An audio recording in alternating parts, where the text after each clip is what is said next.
Welcome to my Wednesday live stream from Bangkok, Thailand. Today we're going to talk about the topic that people have been asking, and by asking I mean accusing me of for many years, some publicly, some made videos about it. You know what I'm talking about, and we'll talk about it in a second.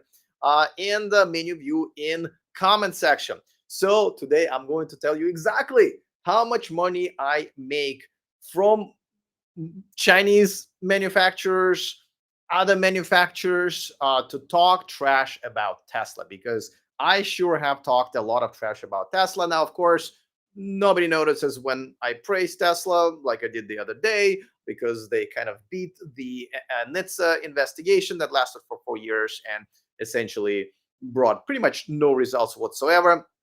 And once we're done talking about that, I will tell you which YouTuber, California-based Tesla YouTuber, bailed on this live stream today. As a matter of fact, if you're gonna watch me in the reposted video, I'm gonna spin that off probably in a different video because that brings up so many other topics. Feel free to guess who that is, but of course, as I told you, he is a California-based Tesla YouTuber. So obviously, I expected him to flake or ghost or whatever. Usually, they're on the level of my Tinder matches. So the result is um, the same. So we'll talk about it in a second. Of course, I will answer your questions, and the super chats will take priority. They all go towards my mango sticky rice dinners right here in Bangkok, Thailand. Okay, so let's talk about this now. If you guys don't know, this channel originally was called Everything Tesla because I was a huge Tesla fan. I was one of the first people to buy Tesla back in 2012. As a matter of fact, one of the earlier people who invest into Tesla stock. Also, I think I bought it at $99. Don't have it anymore. And at some point, and I also started with one of the biggest probably still one of the biggest Model S owner communities on Facebook, which I still own. As a matter of fact, all of my electric vehicle owner communities on Facebook now is over 250,000 members. So still going strong. And with time, I started getting a little sour and more sour and more sour. And Tesla ended up, no longer buying them after I think 2018, I want to say. I owned total of 3 Model S Teslas, and I became pretty critical of Tesla and Elon Musk. But of course, if you watch my channel, you know that I've been just as critical of Volkswagen and Rivian and many others. As a matter of fact, that's probably another live stream I'm going to do next week or the week after, since I'm not inviting any more guests. Obviously, I like to be flaked on. To talk about what is happening.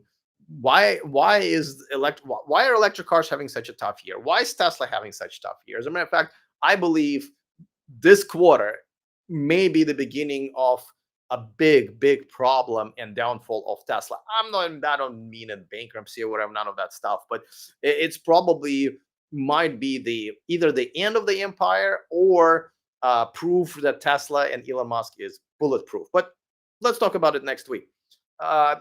Let's talk about how YouTubers and social media influencers make money. Now, of course, you know that YouTube pays us a little bit of money because of all the ads that they run, but majority of us who do make decent money, we get it from sponsorships. So this is just kind of a direct deal between a YouTuber or a social media influencer and the brand. You probably seen me. The funny thing is, I have taken money from Chinese automakers. Byton was my first sponsor. Candy EV with an I at the end, and then Xpeng Motors. So I have absolutely, but I also taken money from Volkswagen, German automaker, VinFast, a Vietnamese automaker, and many American companies as well. And I think and a Canadian company, Flow. So I've taken money from quite a few different brands, just like any other YouTuber. However, if you're familiar with my videos, you probably know that every time my video is sponsored by any brand, I go out and do more things than any other YouTuber. I put their name on the screen pretty much throughout the entire video. I mention them in the video. They're in the description of my video. Any social media platform that allows you to check the video as sponsored video, I do that. And on top of that, I always have a link explaining what the sponsorship agreement is and how it does or doesn't affect what I say in the video, because some videos are fully sponsored and it is essentially me cooperating with a brand to essentially produce an infomercial. But usually, if you're true to yourself, you do these infomercials about the brands that you already like. So it's not so much an infomercial. You don't say anything that you don't mean because you already like the brand. That's how I've always done it. But I also know a lot of people who will take money from anybody and say anything to make money. And you know what? Business is business. That's fine. It's not me, but it is what it is. So for those of you who have been watching me for a while, you know that I pretty much disclose in more ways than one who's sponsoring me. And on top of that, probably the biggest, I would say, damage that I have done to my own channel was to kick Sandy Monroe out. As you know, even before he was popular, and unfortunately, I kind of helped his fame, I guess, and I'm sorry about that. But I had to kick him off the channel, which really ruined half of my views at the very least, because I realized that he wasn't disclosing the money he was taking from the manufacturers when he was discussing either those manufacturers or their competitors. And to me, one thing I've always taken pride in was transparency and unbiased opinion. So that wasn't okay. And unfortunately, I had to make a decision to kick him off the channel, even though I knew that a very large audience that I've built was partially because of him, partially because we were talking, especially he was talking positively about Tesla, and it is what it is. So for those of you who probably know me for a while, you know that that's kind of how I run the show.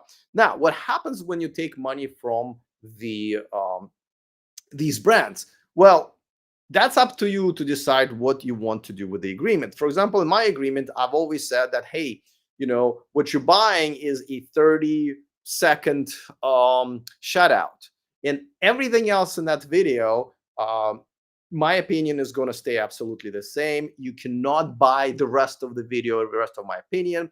If there are some topics that I'm discussing that you don't want to sponsor the videos, then tell me what those topics are, which could include me talking crap about your brand.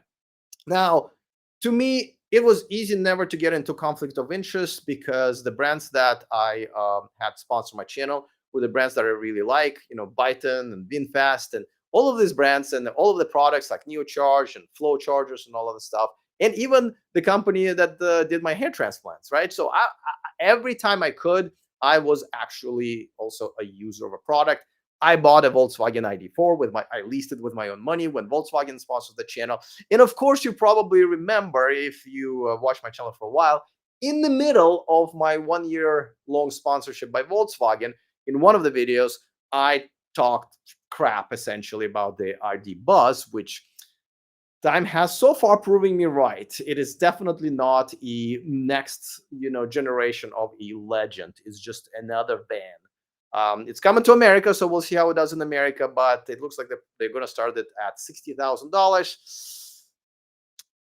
I don't know. We'll see. I've actually just seen one down the street from me about yesterday. Yeah, we have ID buzzes running around Bangkok here and there. Not too many, but I've seen a few already. And don't get me wrong, I like that they tried. I like that they essentially decided to remake their iconic, vehicle into an electric version. But they don't really have a great track record with the Volkswagen Bug. With the relaunches, and I think this was a failure from the very beginning. Now, once they heard that, and I think the joke they didn't like is that I said that the ID Buzz looks like when a Ford delivery van went to Halloween in a Volkswagen bus from the 60s costume, which is what it is. It's a very boring, misshaped, delivery van that just painted like it was like it wants to be the Volkswagen minibus from the 60s. And so they didn't like it. They cut me off. They were no longer sponsoring my channel. Obviously, lots of lost revenue. So if anything, I feel I stay true myself over and over and over again. Now, Here's a problem with the claim that me or any other YouTuber, which does happen, but at least in this case, takes money from, let's say, Chinese manufacturers. Now, if you remember, Warren Redlick kind of accused me publicly of this, and we ended up having a live debate. And in a very weird twist of fate, we've actually, I wouldn't say friends, but we hang out once in a while. He lives now here in Bangkok. One of the few other passport bros that I know, because everybody thinks like, oh, all men who go to Thailand, they're passport bros. I've only met like two more passport bros, but that's a whole different topic. The problem with that claim is that, as you guys know, that Chinese car makers are not bringing their cars in America, and that's what my target audience is. So that would be quite a waste of their money to to help them in the market that they are not competing in. So just the original premise is pretty poor. Now, I got to tell you, I've been in this business so now for 8 years, and I've known quite a few YouTubers in this space, in many other spaces. I've seen a lot of a lot of deals and sponsorships done. And I got to tell you, not a single time I have seen or heard of a brand that would pay money to a social media influencer to speak negatively of other brands. As a matter of fact, a lot of times my sponsors, especially when they were major brands, would say, hey, listen, we don't want to sponsor any videos that would be talking smack directly about our competitors. Okay, we don't want that. The only stuff that we want to sponsor is when we're delivering a positive message about our brand, and that's it. We're not interested in trashing other brands. So some of them had those limitations, which technically prevented me from making videos that would be negative about other brands, including Tesla.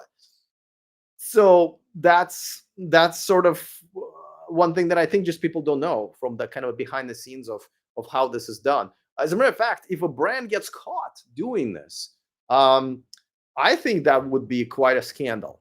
I think that would be quite a scandal because, you know, the standard way of marketing on social media, at least on social media, when it comes to this industry and most industries, is that, hey, promote your product. Yes, you can kind of compete with others, but you cannot kind of trash them. Very, very few ads actually directly attack other brands, and I can't even think of one. I have never been approached by a brand suggesting that. Again, a lot of times they tell me, "Hey, listen, we don't want to sponsor those videos." As a matter of fact, I had VinFast that pulled their sponsorships of my video when they saw me trashing the publications who created all those negative articles about VinFast, because I caught a lot of them, including Kyle from Out of Spec, essentially saying one thing about VinFast, and when it came to exactly the same thing of other cars that they either had business with or Tesla, which they're afraid to criticize, they would absolutely say the opposite or not say anything at all. So when I caught them, I did this whole big research and I put them back to back. This is what they said about Tesla. This is what they say about VinFast, about exactly the same problem, 5 years later. And VinFast said, hey, we don't want to sponsor this video. And as a matter of fact, if you know my channel, originally it said it was sponsored by VinFast. And as soon as they saw the video come out, they're like, no, we want to have nothing to do with it. Hey, we agree with you, but this is not a video we want to sponsor. So a lot of times it is essentially quite the opposite. Now, this brings me to kind of my bigger point about what's happening. And this is quite sad because I think people, not only America and Western world, has become very tribal, right? And by that, I mean, you're either in our tribe or the other tribe. And if you're not the tribe, we hate you. And whatever you do or think, it's all wrong. And our tribe is all right. So, for example, if you don't like Tesla, it's not because there are actually evidence of Tesla, poor quality or poor customer service or trying to scam customers or whatever it is that I talk about, unfortunately, almost on daily and definitely weekly basis. It's not because of any of those facts. That's impossible. If you're a Tesla fan, it's impossible Tesla is perfect. Elon Musk is a supreme leader and a hero, and we don't want to hear it. The only way, the only way you can be critical of Tesla is if you're, piece of crap who's taking money from the other side. And whatever that other side is, we don't care. Right now, it's Chinese companies because that's the main competitor. Before that was oil companies and so forth. I mean, I get accused of all kinds of stuff. Now, I would love it that if one day we would, this social media, platforms, they protect all kinds of people that really don't need protection, right? But what they don't protect is people who are being accused of something they haven't done. Somehow, that's okay. And listen, I understand freedom of speech is great, but I would love to have an opportunity that, let's say, when somebody puts a comment like this and say, Alex, you're obviously being bought by Chinese automakers.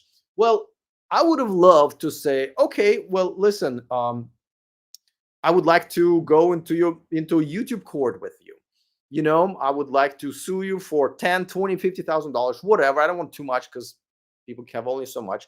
And then we will have some sort of a company we'll hire that will audit all of my records. Okay, anything you want, access to all my bank accounts, all my emails, every discussions I've ever had with phone records, whatever you want, and you get like, I don't know, 3 months, whatever. And at the end of the 3 months, if you are unable to prove that I have taken any money from whoever you said I am taking money from, and for the purpose of hurting Tesla or hurting Tesla stock or whatever, well, you owe me 10, 20, 30, $50,000. That would be great. I probably not going to happen, but I would really like to have that type of sort of a social media court where people can't just accuse anybody of anything without any type of evidence, which unfortunately is another new part of the culture that we have. And you guys make your own guesses where it came from, where anybody can say anything on social media. There is no more punishment. And people kind of go like, oh yeah, that makes me feel good. I also like Tesla, and that guy, yeah, he totally takes money from Chinese makers, because how else would he able to come up with this crazy, theory that Tesla is not a perfect company, and that they somehow for some reason promise all these things and charge people money, and then they never deliver. That would be crazy talk. So that is very unfortunate, and I think there's going to be no end in sight of how things are done. I mean, you guys are in the middle of an election. Last 2 months, 3 months, um, election season, and that's pretty much a great showcase of how people either on this side, on that side, and no one ever thinks that their side can possibly be wrong. I'm independent, and not only am independent, I'm also somebody who decided I did not want to live in a country that is this divided, and I left for many reasons, but one of the reasons was how hateful everybody is towards each other. And that we're going to talk about it in a few minutes when I talk about this YouTuber who flaked on this live stream, because it's kind of this is just like a new culture that I'm just, call me an old fart. I just cannot accept this new reality, and maybe it's my fault, and I'm trying to hide in part of the world that's still living in a more respectful way and respectful culture, where if you say, hey, I will show up to do this as agreed, and they actually do it. Or people go like, yeah, I definitely, this doesn't sound like something that I like, but let me look at the evidence. Maybe I'm wrong. Maybe I'm wrong. Maybe it's time to update my views on something. The world has evolved. New evidence and new facts have been discovered, or I have discovered new facts and evidence because I don't know everything about everything. Maybe I should change my mind, or maybe I don't have to change my mind. I can just respect the other opinion a little bit more. Maybe they're not wrong. Maybe they're just different. And I can't. I just refused. I had just refused to live there. And I have to say that so far I've been proven right. And I don't know how long it's going to last here in Thailand, but I have definitely enjoyed a great lack of. And the only time that I have to deal with this tribal mentality, and not that much, it's usually when I deal with other foreigners who come here or live here. So that's your answer. And like I said, not only it makes no sense for anybody, for any brand to sponsor any YouTuber here in America to talk trash about Tesla, because it's not helping the Chinese automakers to do anything. But also stuff like that would have come out, right? I mean, if any manufacturer would have offered me money to do that, I would make a video about it right away. Just like I made videos exposing Rivian for intimidating a member of the press, which ruined my relationship with Rivian. Just like I exposed Volkswagen for essentially telling me like, oh, we're not going to invite you as a social media influencer back because we don't like your criticism of our brand. So it is very unfortunate. And honestly, I don't really know where to go with this, because my channel has been about electric car news, and it was always positive. It was pretty much because the news was always positive. And now I find myself doing these videos that unfortunately almost make me look like this is an electric car channel where the host hates electric cars. And you know what, when somebody comments with that, I go like, I understand why you feel that way, because very recently I was trying to be more positive, right? I was trying to dig up, which was a challenge, these positive stories, right? And I have published some which I really didn't want to publish, like the new Acura concept. But I did like the brand new Cadillac convertible story, right? So that was really, I love that Cadillac. So and those videos have always done the worst. But every time I talk about Trump, Elon Musk, every time I talk about Tesla screwing up or the promises that were broken, or I do a reaction to somebody who hates electric cars or loves Tesla too much, those are the videos who kind of have a chance of surviving and giving this channel some views. And I really would like not to do that. So as a matter of fact, I'll tell you, one of the new ideas that I have for this channel is to start doing mini documentaries, like 10-minute documentary. And I'm thinking about doing one, the real story behind the Cybertruck, kind of walked everybody through from the moment the electric pickup truck was a thing for Tesla, and all the way to now, where a 1.5 million reservation queue has evaporated in half a year. And what are we going to do? So that's kind of my thoughts about, and really the answer to the question. It is, all of this is very unfortunate. Now, before I talk about the YouTuber who's supposed to, this is the video supposed to be about something else. I'm still going to do that topic, because, and probably next week, and the topic is going to be, what is happening. Well, so maybe next week I'll do the topic about what's happening with electric cars, why electric cars are having such a tough year, which is mainly a bad PR on the side of electric cars, and really good PR on the side of people who oppose them, which became even more political this year, right? Because America is in the middle of an election season, and Democrats are for it, and now Donald Trump is against it, but now he's for it because of Elon Musk. You know what's happening. That's why it's got so polarized. But another topic that I was going to talk to this California-based Tesla YouTuber was, I believe that this third quarter is really going to either be the beginning of the end of Tesla's dominance, or it is going to prove that Elon Musk and Tesla are absolutely unbeatable and bulletproof. Doesn't matter what he says, doesn't matter what he does, doesn't matter what the cars are, whether the quality is good or bad or whatever. None of it matters. Whether it looks ugly or pretty, too expensive or too cheap, doesn't matter. So that's what I wanted to talk about to him. And so, but before that, let me go over the comments and see, of course, if you want to super chat at me, because as you probably know, I changed my format. And so right now, currently, I actually don't have any sponsors, if you notice, which is okay. But one day, so right now, it's all on you guys, super chats and all. So this is a great question. So this Let me bring it in. My software is super slow. By the way, how's my sound? Last time, guys, I had a horrible sound and nobody said anything. I had echo and all that stuff. Hopefully, it's much better today. I have a nice microphone. It should sound good. There should be no echo or anything. All right. So here's a question: would you do a pod with Tom and Warren? Now, I don't think Tom would agree to do it. I don't want to speak for Tom. Listen, I've actually the reason I've been doing this Wednesday live streams is because Warren and I now live in the same city, Bangkok, and I asked him. I said, "Hey, do you want to do like a weekly debate?" And he said, "Yeah." And I've asked him again and again. I finally said, "Okay, Warren, can you commit to 1 month?" And he's like, "Yeah, totally." And then we did one, and then he bailed and flaked on me on the next one, only like an hour before, and then said, "Well, I'm not going to do it."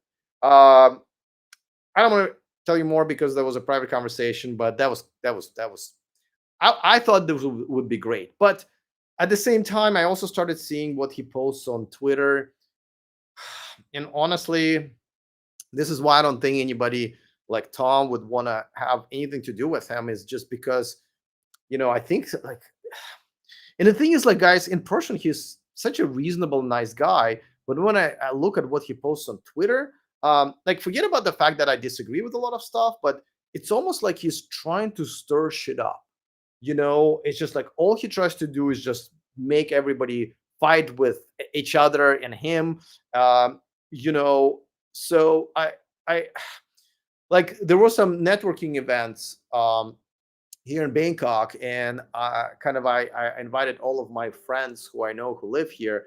And every time I can't invite him. I can't bring a guy in saying, "Oh, Alex brought this guy. Have you seen his Twitter account?" Like, so unacceptable. So I I don't mind having debates with him, but he bailed and he gave me actually no good reason whatsoever. Now, Tom, yes, Tom, actually, I'd like to have him on once a month because he's the only one who I can count on at this point. And like I said, I'm gonna talk about what happened. By the way, any guesses who the Tesla YouTuber who bailed on me is?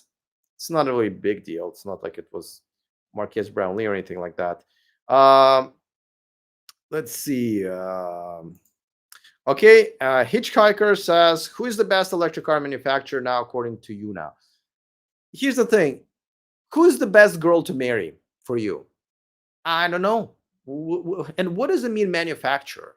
Um, because manufacturers make different cars. You can look at the BMW, and you can look at an i7, and you can look at, I don't know, i1. Do they have i1? Whatever, i20.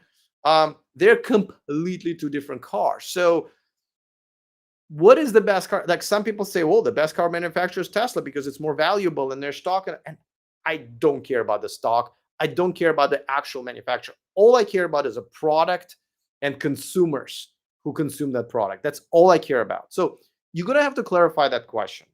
Um, okay, so the next comment is Cerritos, California. I used to live there nearby. There is that near is that near San Jose, California? Because that's where I lived a lot for most of my life, and then I moved to Sacramento and Oakland. Um, and the last half a year that I spent in America was in Houston, Texas, which I absolutely love. Still have a condo there. Most YouTube channels that push Tesla because they own Tesla stock. I forgot to mention that. That's right.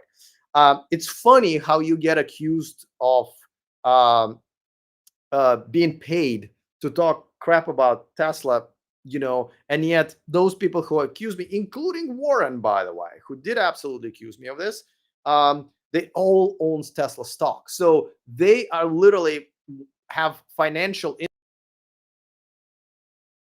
interest in Tesla, which, by the way, a lot of them don't. Every video is a separate piece of media. So if you own Tesla stock or in stock of any manufacturer, you need to disclose it in every video. Now, I do have to say that I'm just about to reinvest my money more into a stock market, and I'm probably going to buy some indexes like S&P 500, Dow Jones. And I know some of the stock is going to be Tesla and other manufacturers, Ford, GM, whatever. Now, these are obviously, set indexes, so it's not like I'm directly involved, but technically I will own a little bit of Tesla stock, a little bit of GM stock, and stuff like that. So I don't know, like I'm thinking like, should I disclose that because it's not a direct investment? So, but yes, you're right. It's funny how, and this is again, this is part of the new culture, right? People who accuse of something of other people end up doing that shit themselves. And and the thing is, there's no punishment, right? There's absolutely no punishment for it. And guess what? Those Tesla YouTubers are doing way better than I ever will or ever have. And that's unfortunate. So it is what it is. Hitchhiker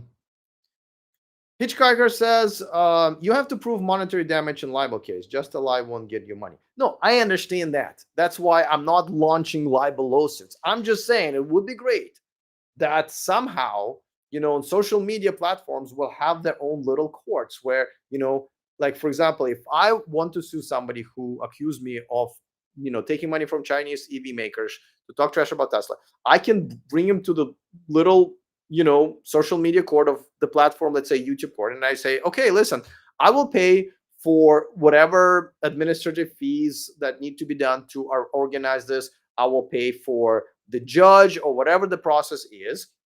But if I win, not only I'm going to win the money that I win, the person who was full of shit and lost going to have to reimburse me for all of those fees and everything. So that way, people won't be able to just blindly accuse somebody with absolutely no evidence, because these people know that they have no evidence because there is no evidence.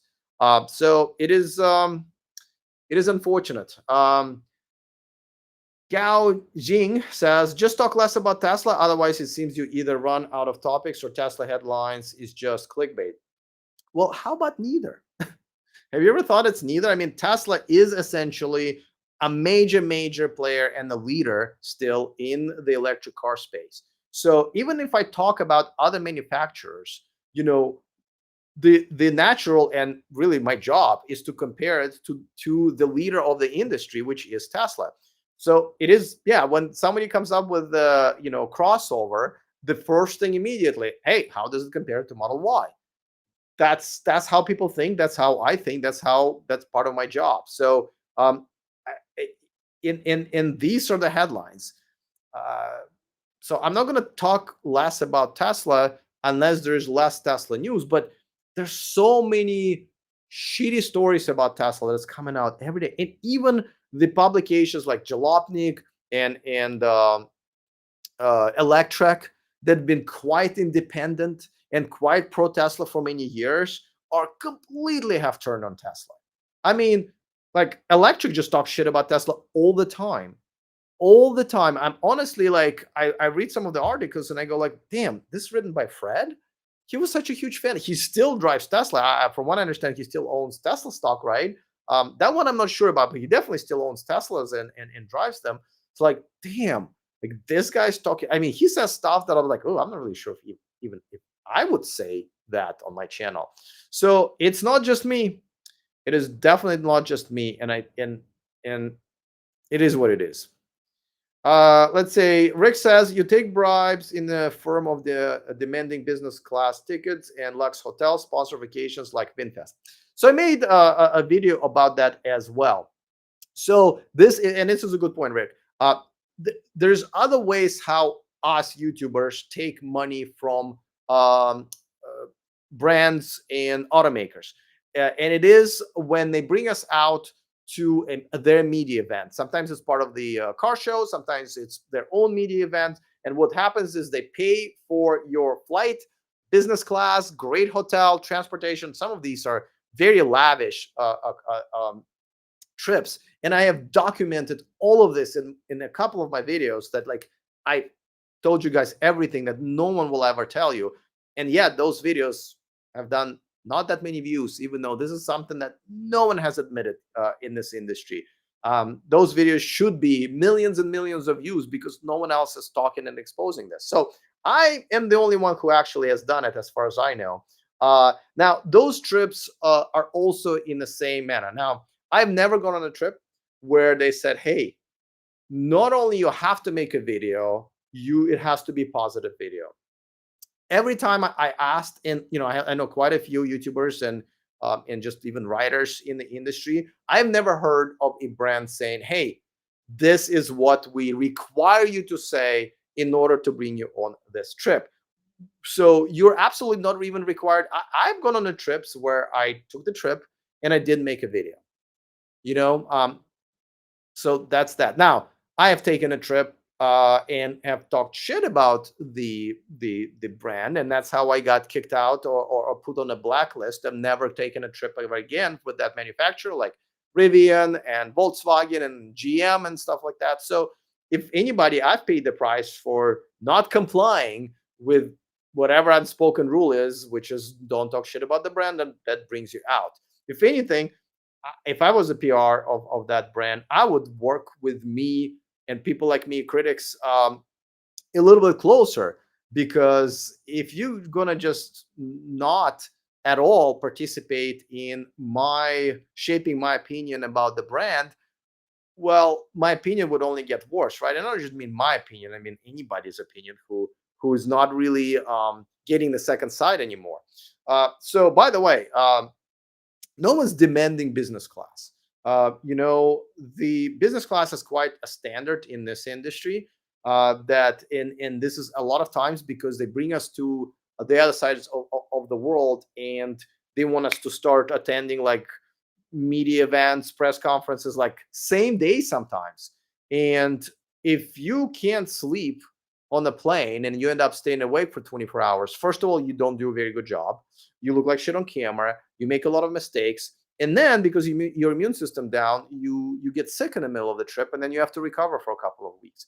No, thank you. So some trips that were around the world or another side of the world, and they didn't have a budget for a business class, I just say, that's not for me. Thank you, but I can't sleep in economy seat for 12 hours. I don't know, something's wrong with my head, with my body, whatever. I just can't do it. I've tried it, and so I just say no.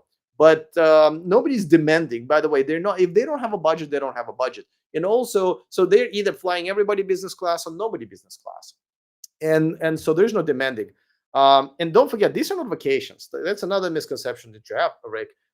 They're definitely good times, but you work throughout. As a matter of fact, I've never worked harder and longer and was more physically exhausted from any type of work I've ever done in my life when I would be flown to those events. You work the entire freaking day for like 3 4 days, and it's a lot of it is physical, and you do it with some very little sleep because you jet lag, and then you come home and you have to work on whatever it is that you're working on, plus catching up, plus trying not to get sick, and then you get another jet lag. So this is not like vacation that you go, Rick, with I don't know, Hawaii or whatever, you lay on the beach. These are definitely very much work intense events. And here's the problem. I mean, look at Rick's comment right here, right? It's full of shit. It's just full of shit. I mean, he's essentially assuming so many things, that I'm demanding, that all of them business trips, that they're essentially taking money for positive reviews, that they're bribes, right? Like, imagine me suing Rick for this. I mean, he would probably have to sell his firstborn or whatever to pay me off because of how much of misinformation is here. And I don't know why. Like, I don't know what his sort of reasons behind this. Is he that uneducated? Does he just like to start shit? Like Warren, for example. A lot of people just like to start shit. But I know that if there was a little court, this man would be homeless, man, in the next 3 to 4 months, because almost everything that he said here, well, no, everything he said here is not true. All right, let's move on to the next one. And Da Champ says, would you do a Thailand EV tour with some of us fans through local travel agency? This would be awesome. You know, I don't even know if I have any fans. I feel like the people who watch my videos are mainly people who love Tesla and love to hate me. That's literally my audience right now. So I don't know how many fans I have. You know, if you want to travel, or if you want to be like me and move to another country, I freaking love Thailand, guys. I mean, I've already made videos even on this channel. I absolutely, I'm in heaven here. From amazing health care and delicious and healthy, well-sourced food, to pretty much almost no violent crime, to amazing, respectful people and community. And that's also very, very affordable. Like you will look at money so differently, just so differently. Like you probably think that a cup of tea should cost $3 to $5, where they just put like hot water in a little bag in it, right? And you just kind of already, you know, um, got used to being, you know, up your, but like here it's back to like, oh, the tea should not cost me, 1 hour of minimum wages. So it's a whole different thing. So I would recommend you visit Thailand or even move to Thailand if you can, especially if you live in a Western country, especially if you live in the UK or United States. But it's up to you. I'm not really preaching, honestly. But yeah, I mean, I guess if there's enough interest, and I know there's a few people who reached out to me here who watch my channel, but first let me kind of repurpose my channel because I don't like making these videos. I don't like. I mean, yes, I'm having fun and I do reaction videos and stuff like that, and I'm making. I love it, but I also kind of hate it. I really would like to talk more positively about the industry and the technology that I like. So I'll continue making videos, because I first of all I love doing these live streams, but I also, as you know, I publish 2 shorts every day, and I film them all throughout Bangkok and especially in my neighborhood where I live in, which is wonderful and amazing. But I feel like maybe I have not found the identity of the channel yet. But the next thing I'm going to try is doing mini documentaries, like 10 minutes or so. In the documentaries, you kind of have to be just objective, right? And you can't take sides, which I like taking sides, but I also would like to try a documentary. So yeah, I guess if there's enough, but like I also gauge in like how many people do super chats, how many people donate through memberships to my channel, right? And it's really not that many. I do appreciate those who do, but um, if I felt like I had a big fan base, then I would definitely do events for sure, for sure. So something to think about it, but for now we'll be on hold. Okay, Paul T wants to correct me, and he says the Cybertruck reservation queue has not evaporated. They're opening up orders for the most expensive truck to everyone, as many people may now be willing to pay more to get truck earlier. Yeah, Paul, you would be right. Like 1 week ago, 2 weeks ago, but I don't know if you know that. Yes, the Cybertruck was 100. All this time, this half a year has been $100,000, and it would be fair to say, well, yeah, there's only so many people in that 1.5 million person long queue that they're willing to pay 100,000. But once they start selling it cheaper, then sure. Now, don't forget that a lot of people made reservations when the starting price was 40,000. Now, when they released the truck, the cheapest truck was going to be 60,000. But about a week ago, and keep up with me here, Paul, because the cheapest truck, the cheapest Cybertruck, is 100,000 now. That is the bottom line price. That is the cheapest Cybertruck you're going to be able to buy. Now I know Tesla goes up and down with their pricing, but as far as right now is concerned, they have canceled the $60,000 entry level Cybertruck, and they've raised the price. So the next one would have been like what 80, and they've raised that by $20,000. So as far as I'm concerned, that queue is gone now. As a matter of fact, you cannot make a Cybertruck reservation at all. The reservation queue is closed because there is no need for it. You can just go in there, order the truck, and they will start making it right away because they're out of people. Sorry. All right. Ron Saxton says, appreciate your honest take, whether I agree with it or not. Tesla is the leader for good reason. Are they perfect? No, but are they the best EV choice? Well, are they best EV choice? That depends on who you are. Like, for example, my former assistant, he just bought a Tesla, and he usually is on the same page with me about electric cars. But when he was buying, he said, Alex, like, I would have liked to look at ID4 in Mustang Mach-E, in Ioniq 5 and all of that stuff. But Tesla's lease at that time was like half of what every equivalent EV was going to cost him. He said, listen, I'm not a billionaire here. I got to go with what I can do, and I want to have an electric car, and Model Y is it. And I was like, you know what? I don't blame you. So sometimes it's a financial decision, and sometimes people have some stuff that they like about Tesla that they just absolutely need to have. So I, for some people, it's the best EV choice, but not for me.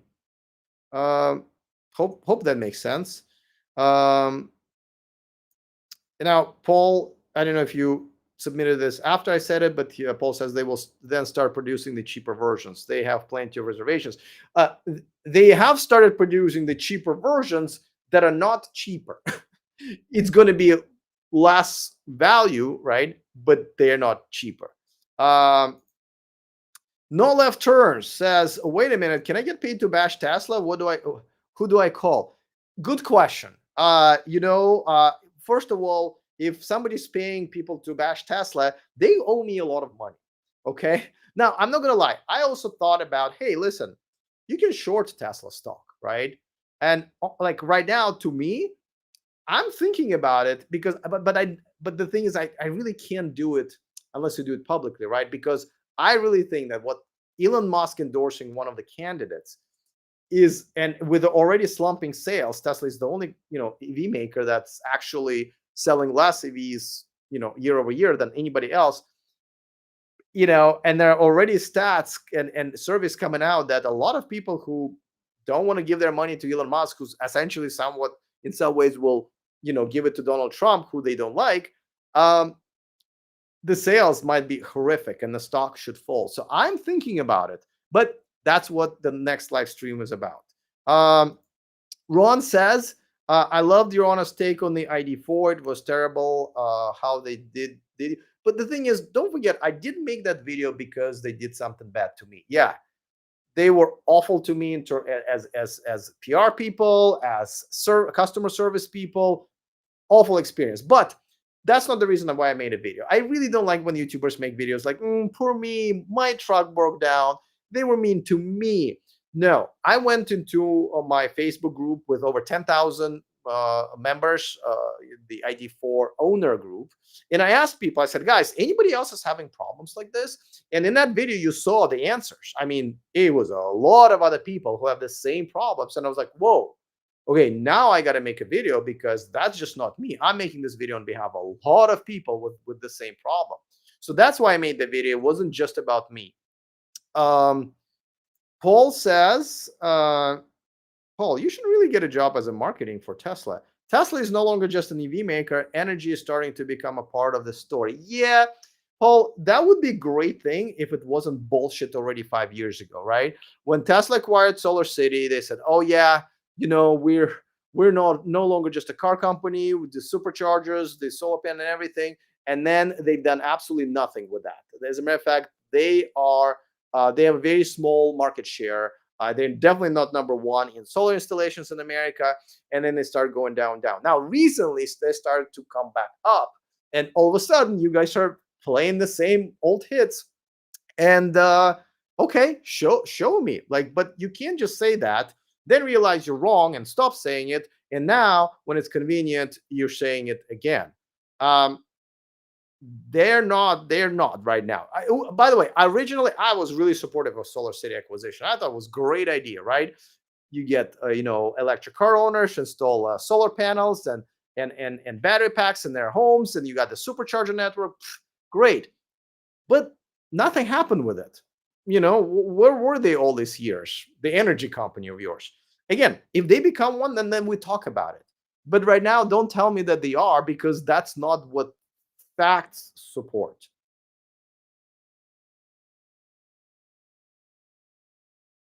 He continues, EVs will become less important over time, especially when robotaxis and Tesla bot become reality. All right. Anything can happen in the future, essentially. But robotaxis have been promised us for how long? 4 or 5 years now. And they're still arguing in courts that it is, what they have right now is a level 2 software, right? You know that. So, I mean, that's a lot of bullshit, Paul. I'm sorry, but okay. You also, I really want to get to the second part. All right, Paul's next one. Alex, you're on. They have stopped taking reservations for submarines at lower prices as they have too many reservations at that level. Really? That's a very odd timing for that. Why would the car company would ever stop taking, money from people? I You don't think that's not why didn't they do it 3 months, ago? Because the reservations have skyrocketed, right? I mean, once you like, when Ford closed the reservations, they closed it at 200,000. They said, hey guys, if we cannot satisfy these reservations beyond the first 3 years, we don't feel comfortable taking any more reservations because we cannot deliver this truck to a customer who gives us money right now within 3 years. So we're going to stop. Okay. That's a reasonable and good way to do business. But Tesla didn't stop at 200, 300 million or whatever, right? They keep going. So the question is, why all of a sudden they're stopping now, Paul? I'll tell you why. Because they're out of people. And by the way, this is not the first time. Look at some facts, Paul. I really encourage you to look at some facts. And by that, I don't mean Elon Musk's Twitter feed. Look at what happened with Model 3 reservations. There is actually data of how many Model 3 reservations have actually bought a Model 3. There is literally, you can Google this, Paul, like literally right now, drop everything you're doing, and you're going to be a smarter man today. Go and look at what happened to those reservations. Look at how low number of a conversion is for the Model 3. Now, the Cybertruck had much bigger problems with the conversion because it took longer for it to go in production, over 4 years, right? And secondly, the difference in the price promised and the price available is way bigger than with the Model 3, because Model 3 at some point did get to $35,000, right? They did touch that for a few months off the menu. So listen, you can fluff it up all you want, Paul. And like I said, I strongly suggest you either start your Tesla YouTube channel, you'll be very popular. This bullshit flies off the shelf because other people actually believe it. But not with me. I'm very good with data and I educate myself every day. I look at the data, I look at the surveys, I look at the news, I look at different sources. I talk to other YouTubers and other journalists and other people in the industry. I'm much smarter than you, Paul, when it comes to this. I may be much dumber than other things, but then this, you got to bring some brains to tell me that I'm wrong, because I'm not. And I already told you that. So listen, next time you want to, I'm not going to bring up any more of your points here unless you back it up with some facts, which so far you weren't able to. And I keep throwing facts at you and you keep throwing more poop over the fence. If I want that, I go to the zoo. There's plenty of monkeys here in a Bangkok zoo and they throw poop at me all the time. I don't need it in my chat. So unless you bring some facts, I'm sorry. I'm kind of out of, my patience here. All right. My Sita LA says, Alex, the Cyber is already the top EV truck sales-wise. Another bullshit stat. Okay. So first of all, you have to understand, yes, this was inevitable. When you have a cult following and you take 4 years to drum up the business, your first half a year with limited production are going to produce amazing results. There's a bunch of people who will buy whatever it is Elon Musk is selling. Okay. So a lot of them bought the truck, but as you can see, now they're running out. And we're seeing what happens when they running out of people to sell Model 3, Model Y, and Model S and Model X too. The Model S, Model X sales have now gone down. Now Elon Musk says, well, why don't we just making this as a hobby? But the fact is they ran out of people who want to buy it. And there are other alternatives now that are better than Model S and Model X. And that's what people are buying. So that's, yes, it's going to be right now. And other trucks, Rivian and the F-150 Lightning, like those are essentially the ones that have been around for a while. Rivian is a small company that's not able to, make as many of them as people want, like they literally can't. And Ford F-150 Lightning has always been a limited production as planned for the first 3 years. And same with Silverado EV. As a matter of fact, they just started delivering them to like regular customers. So yes, when you are have this army of people who will buy whatever you said, yes. But let's see what happens over the next, 2 or 3 years. Because remember how you guys were like, yeah, but Tesla sells, Model Y is the most sold car in the world, and Tesla makes, more electric, sells more electric vehicles than anybody else. Well, Not anymore. Oh, Tesla is fastest 0 to 60. Not anymore. Tesla's the fastest in charging. Not anymore. Tesla's the fastest to quarter mile. Not anymore. Tesla has the longest range. Not anymore. I mean, this is just one more thing that is going to be true for a while, and it's going to be not anymore category. So absolutely, I think the Cybertruck is going to be the best sold EV truck for a while.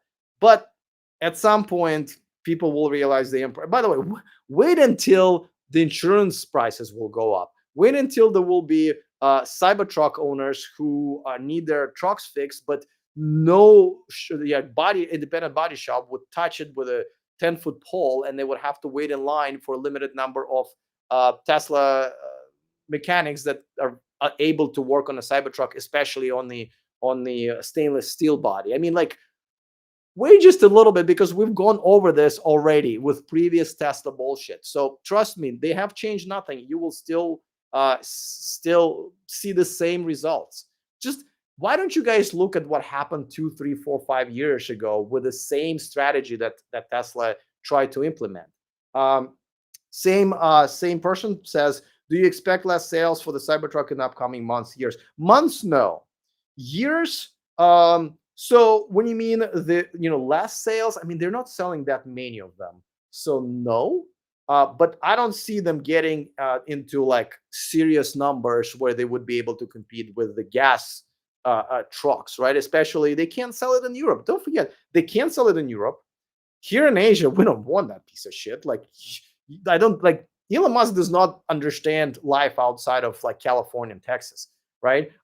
Chinese don't really want this, and Europeans will not allow it. So you can only sell so many of them in America, and like I said, you can only sell so many $100,000 vehicles. You can only sell so many vehicles that have very limited repair shops that can work on it.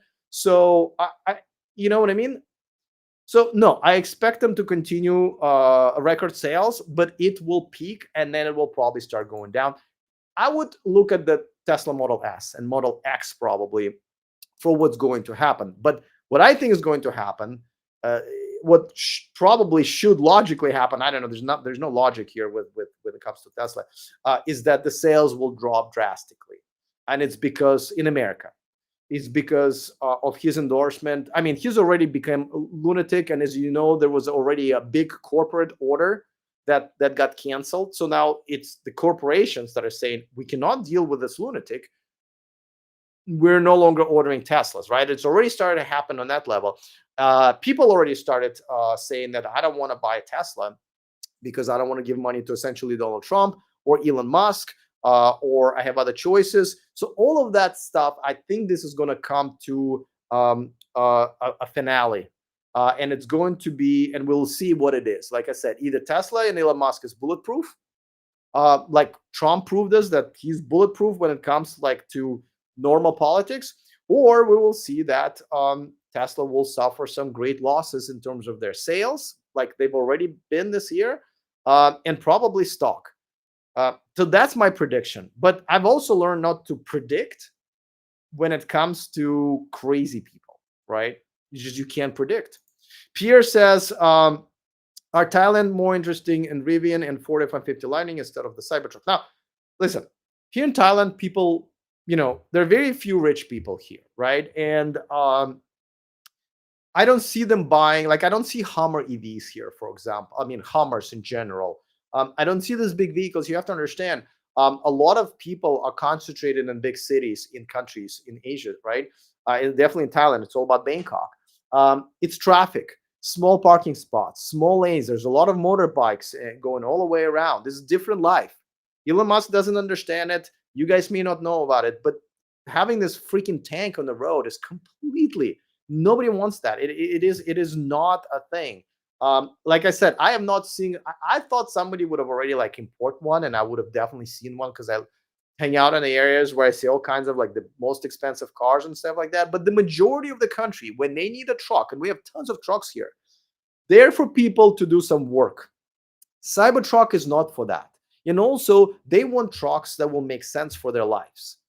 $100,000 truck with a relatively small bed. that's a little too big for the city life, and even the life, out there, who's not exactly great in off-roading. How many times we've seen Tesla Cybertruck to be stuck somewhere in the mud, and then Ford F-150 Lightning has to rescue it. It's just not. Um, it's just not. It makes no sense. All right, I think I'm gonna have to bend this guy. Oh, I see a huge super chat. Rob, hold on a second. Let me get this guy out. I understand why people come in and talk shit. Like one button press and you're gone forever. Okay, so Rob, thank you again. You are crazy, man. I think, but a $50 super chat. I appreciate it. I really fucking do. You've been probably my biggest fan, and so thank you. And and I like your comments. Like I think you're having a real discussion with me, and I really appreciate it. So thank you so much. You said nothing, and this is just because I use the streaming software. It just basically describes the thing that appears on the screen for YouTube, for people on YouTube. So thank you so much. But if you have anything to add, um, Pierre says, "Hey Rob, donating for food for a month. You're not that far off here. Like I gotta tell you, for my lunch, a lot of times I have this sliced duck fillet over rice with some blood cubes. I know it's weird for you guys, but I love blood cubes and a soup. That's my entire lunch. $1.70. Well sourced, organic. So yeah, no, that's absolutely. All right. Well, this guy who I just banned asked if Harris was better. I already dedicated a whole video about it, whether Trump or Harris is better for electric cars. I think the short answer is probably there will be not that much of a difference. So,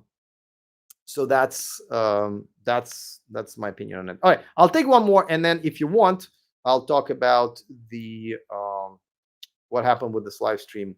Okay. Ron says they're transitioning away from the reservations for Cybertruck. Currently, the Foundation Edition can just be ordered now as they are ramped up enough. Transitioning away from FS will be soon. Founder series, you meant, right? All right, listen, I already answered this. You don't have to go that far. Just go look at the Model 3, Model Y reservation queue. And by the way, this is not just, for Tesla. There's a lot of other examples where, if you take very little money up front to reserve something and then take forever to produce it and then charge twice as much than you promised, and there is already alternatives, because Cybertruck was the first product from Tesla that entered the market where it wasn't the first, right? So it's not as easy. And like I said, a lot of people think it's ugly. A lot of people cannot afford it. But like I said, the prices have changed a week ago, Ron, and I already addressed this. The cheapest Cybertruck, as far as Tesla is concerned, and not even Foundation Edition. This is just, is 100,000. By the way, let's look it up. I mean, maybe things have changed, right? So I'm gonna go to Tesla. No, I can't type. Tesla.com/Cybertruck. Let's see if that URL is still working. Do I need to switch to, okay, order now? Let's all do it together, kids. Sorry, I'm not going to share the screen. Just, okay, purchase price. Yeah, all-wheel drive, 100,000 is the, Cyber Beast, 120,000. Now the range extender is 16. And that's pretty much it. So you have 100 and 120,000 dollar versions. These are no longer founders editions, right? So this is just all-wheel drive in Cyber Beast. And as you can see, deliveries, if you order the 100,000, you can get delivered within the next 8 days, according to this. And if you order the Cyber Beast, you can get it as early as October. So it doesn't seem like there are a lot of or maybe that's all. It's kind of hard to say. It does say Foundation series in the picture though. So yeah. I mean, I don't know, guys. Can you just go look it up? Okay. All right.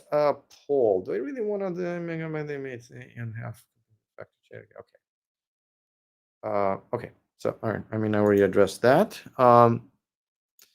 Okay. Greg Trans by Bay Metal Detectors says Thai women compared. I mean, what do you want me to compare them to? I the main people ask me, why did I move to Thailand? What attracted me to Thailand the most? The lack of American modern women. That's what it is. They are the best travel agents for those men who are moving to Thailand. Um, Greg says, Neo coming to US? Probably not. Not anytime soon. I mean, maybe someday, right? But essentially, they're going to have all Chinese manufacturers will have to build factories there first. There's no way they're going to sell cars at 100% tariff. So first, they need to announce they're building a factory. Then 2 years later, it will happen. But right now, none of that is happening. Um, Rob says two crazy Cali women. It started with crazy California women, but it's just Western women, and I see them here. By the way, I actually experimented, and I went out on a date with a Russian girl, which always been my rule not to date Russian women, but a foreigner girl. And my goodness, I understand why women might be delusional in the Western world, right? But how are they delusional here, where they have to compete with Thai women? I don't know. I don't. I can probably start a whole new channel and talk all day about what's happening with dating and how it's different here in Thailand and why. So let's see. All right. Well, you know what? Before I do that, let's see. More Chipotle. All right. By the way, if you're watching me and if you don't hate this, hit the like button. And once again, thank you to Rob for 50 freaking dollar super chat, which is, if you want to know how much $50 here in Thailand, just multiply it by 5. That's how much money it's worth compared to like America, 4 or 5 times. Um, Triplet 5. Oh, I've never seen you here before, so I will entertain. Owning modern women by breathing pollution in an Asian country. Um, That's not even a smart comment. I mean, yeah, yeah. I mean, like, yeah, that's just stupid. All right. I mean, I can spend about 20 minutes explaining you why you're stupid, but I think you know. So, all right. Yes, Jonathan, E4 Electric discussing Thai women. It's funny. Listen, I made videos about this, and I was a guest on a couple of dating podcasts in America that are quite big. That had me as a guest because essentially a passport bro here. But yeah, I have absolutely talked about it in my videos. I actually talked with Warren Redlick on his Twitter channel or whatever about, because we're both passport bros. Okay, you are a full passport bro now. Yeah, as a matter of fact, there's not that many passport bros here. It's kind of weird that there's not that many. Maybe they're in other countries, but everybody thinks like it's like passport bros will go to Thailand. There are some. There's some by accident. They kind of showed up and go like, "Oh my god, I can't believe the women are actually like family oriented and traditional, and you know, they like to cook and clean, and they don't raise their voices, and they are feminine. They don't have tattoos all over the place. Whoa, I remember those days. So yeah, and then like they stay. I don't know any foreigner here who came here as a single guy and either and could stay and ended up leaving because he doesn't like Thai women. Or I definitely don't know a foreigner who came here and ended up marrying another foreigner girl. Like I remember, and I continue like when I went out with this Russian girl. I mean, she was one of the most delusional women, modern women I've ever met, and I've met a lot of them, right? And I played a soccer game, I think, the next day, and there was this goalie. I'm on the Thai team, so I'm the only foreigner usually, but our goalie was also, I think, from Ireland, and he lived here for 14 years. And my first question is usually, how fast did it take you to learn Thai? Because I'm having such a hard time. But his answer is very common. He's like, I don't speak Thai. But a second one is like, hey, have you ever thought about like, would you date a foreign woman here? And the first the most common reply is why would you, like, that is how, yeah, that's your answer. Ron says, your Pastor Bro experience is interesting. Don't stop the updates on it. The human angle is great. Here's a problem with that. If I'm going to disclose to you everything that I'm experiencing here and everything what I think about modern women and how, uh, they've mutated and also whose fault it is, I will probably get canceled because American culture is not able to tolerate this type of opinion. Definitely, social media networks will look at me as the sexist, toxic, masculinity, whatever, right? Like I can back up everything that I'm saying, not only with personal experience, but just facts and numbers, right? There's more and more women who are childless and definitely not in relationship in their 30s and 40s more than ever. There are studies that show that number one consumers of antidepressants are single women. Like there's all these facts that are coming out. There's a big ton. Like there's never been such large number of men with money and education leaving the country, the Western countries, for no other reason just to get away from modern women. There has never been so many men in America, and I know quite a few of them personally who, and this sounds crazy, are no longer dating, no longer they're like one of my best friends, he's like that, and one of my best friends is a great guy.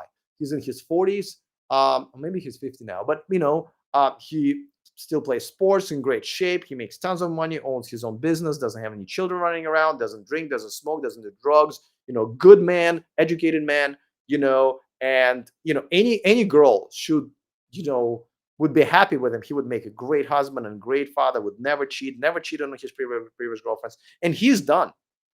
She's like, Alex, no, it's just not worth it. And I understand him. That's the only difference is like, I had an ability to leave and a lot of guys don't. So they just stop dating. Um, Greg says, Alex, you're much easier to look at than the now guys. I appreciate it, but I don't know if that's a high bar. No offense to those guys. Sorry. Um, um, okay, Pierre says, do you plan to buy a house or a flat? So no, because first of all, Thailand is an amazing country, and one of the great things about Thailand is, unlike America, they actually have Thailand first laws here. America is partially owned by China and many other foreign entities. I think it's unbelievably ridiculous that you can be a foreigner, a Chinese national or Russian national, right? Essentially our rivals, and come in and buy a piece of a country. You can't do that here. That would be crazy. No, as a foreigner, I cannot buy land here. And I love that. That is a country that's taking care of their people, protecting the country, protecting their assets. Now, you can buy a condo, but honestly, I've only been here a little over a year. It would be kind of stupid of me to say, yeah, I want to live here for the next 10 years. And the price of a condo is so inadequate to the price you're paying. So I'll give you an example. So I live in I would say one of the most luxurious apartment brands here in Bangkok and therefore Thailand. Full service building, tower view, or whatever. It's one bedroom. It's one of the smaller one bedrooms, and I pay about $600 a month. Okay. But if I was to buy this unit, it would cost me 200,000 to buy.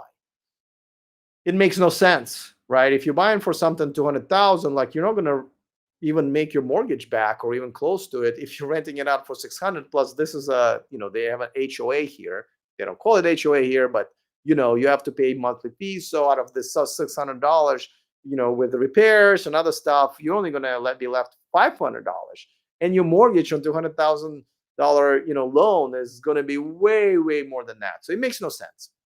So no.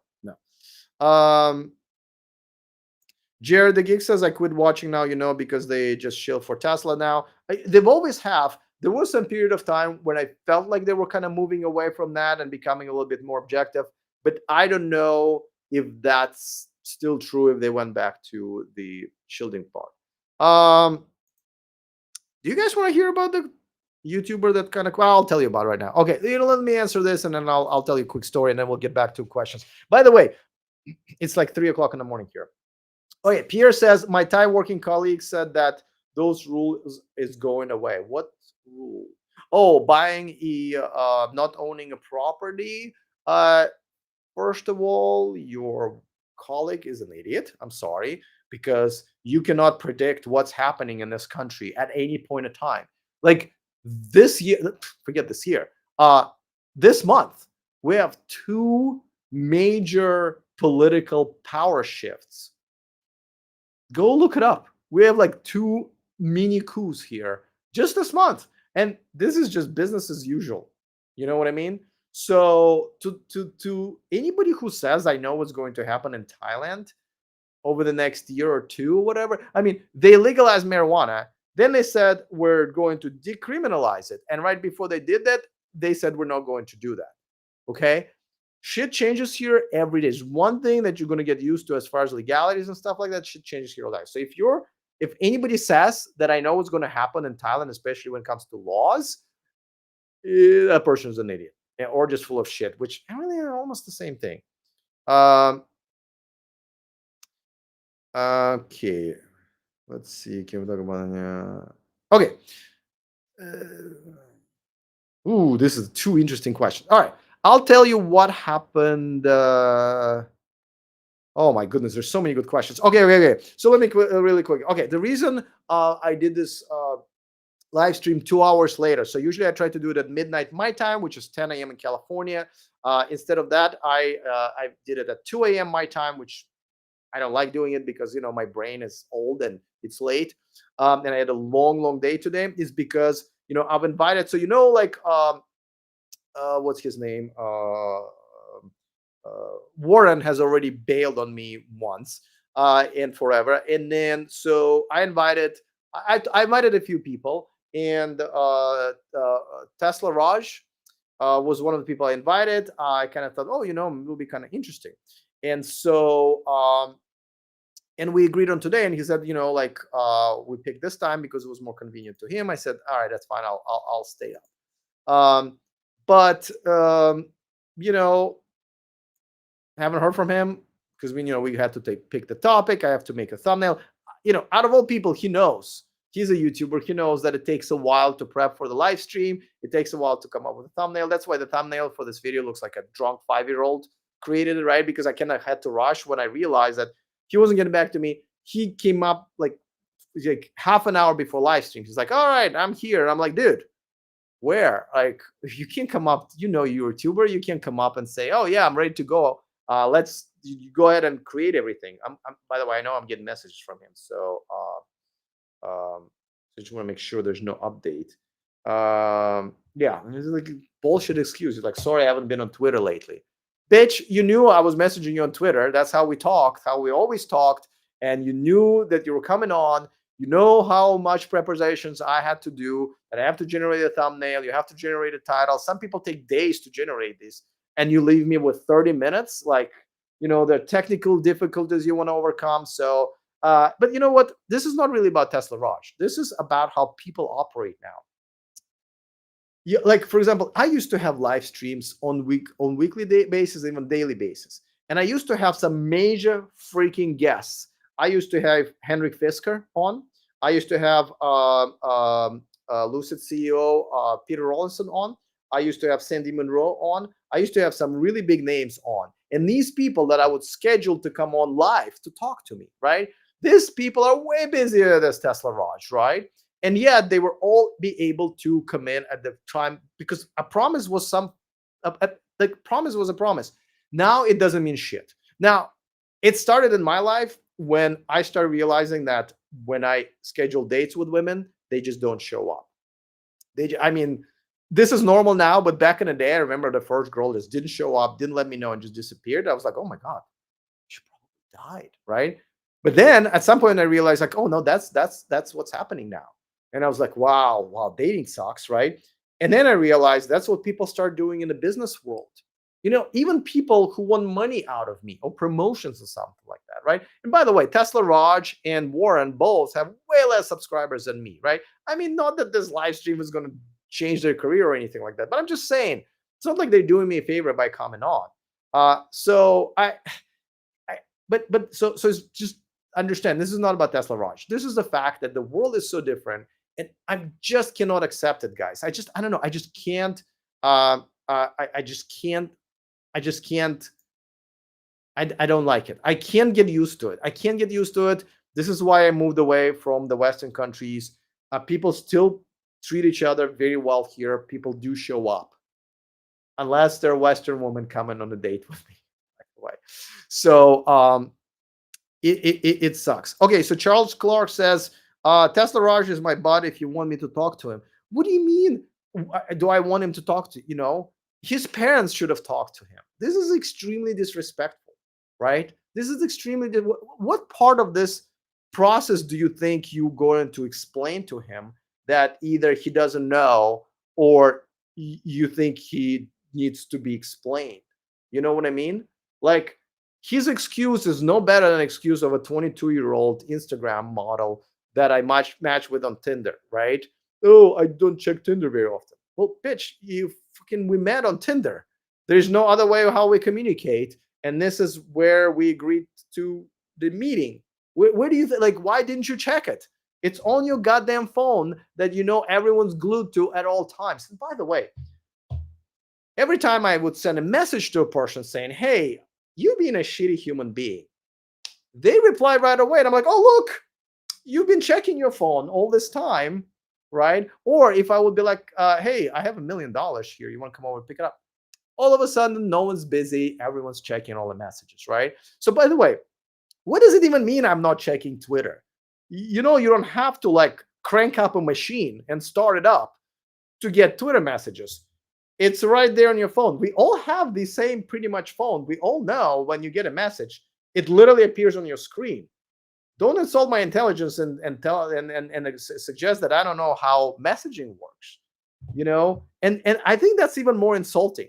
I think it's more insulting when somebody tells me this after flaking on me and somehow saying, well, this is normal. Now, unfortunately, it is normal. I just don't know if I can accept this new normal. I can't. I don't know what I'm gonna do. Now, one of the, it's kind of weird. Like, I remember driving through in California when I was still in California. I remember driving through this remote area, right? Like, this road, you had to drive it away from everything, right? And there was a house, right? And whenever you see a remote house like that, you go like, damn, like, they have to drive so far to just get milk from the grocery store, or they to drop off their kids to school, right? Like, But then one time I saw this house that was like amazing house, $1 million house, like in the middle of nowhere, and I'm like, okay, I don't understand. If this person has all this money, why did this person build this house in the middle of nowhere, right? Obviously, he's gonna can afford a house, in a better area. And I'm now realizing when I'm older, I want to do that.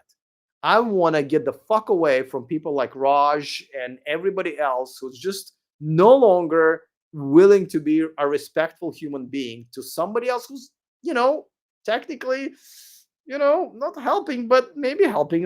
So and I think I might just do that, because at least I'm in a position now, especially living here in Thailand. I don't have to work anymore. I can just retire. Yeah, I'm not going to retire driving a Mercedes and living in a 5-story a bougie house, but I like my simple life. It's amazing. I can literally do nothing for the rest of my life. And maybe that's what I at some point going to have to decide to do, is just buy a house very far away from everybody, so I don't have to deal with human beings. I have already cut down on dealing with people in America. That's why I'm selling all of the houses that I own, because I realize that management companies don't want to manage the property. Not only that, they're trying to scam you. The tenants do no longer want to pay rent. They don't. Nobody wants to do any work anymore. So I've decided I'm going to sell everything that I have in America. I will invest it into a stock market and everything, so I don't have to deal with human beings, especially in America. And that's very unfortunate, and Raj proves me right once again, and I don't know. And, like, a lot of people also go like, Alex, you have to understand the world has changed and you have to adapt to it. And there's some truth to it, but like, how do you adapt to disrespect? How do you adapt to that?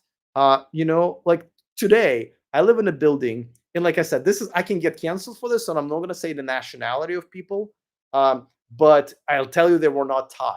So I was in an elevator, and there was another guy with his daughter in the elevator. So the elevator come to the first floor, and there were two guys, and instead of letting us out of the elevator, because obviously it's our floor, right? The elevator came in, it's the first floor. What do you think? Uh, they literally just came in. They literally just came in.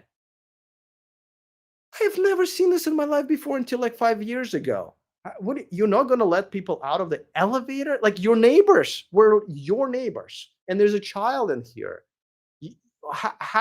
Like, what are we talking? Like, I can tell you they were not Thai.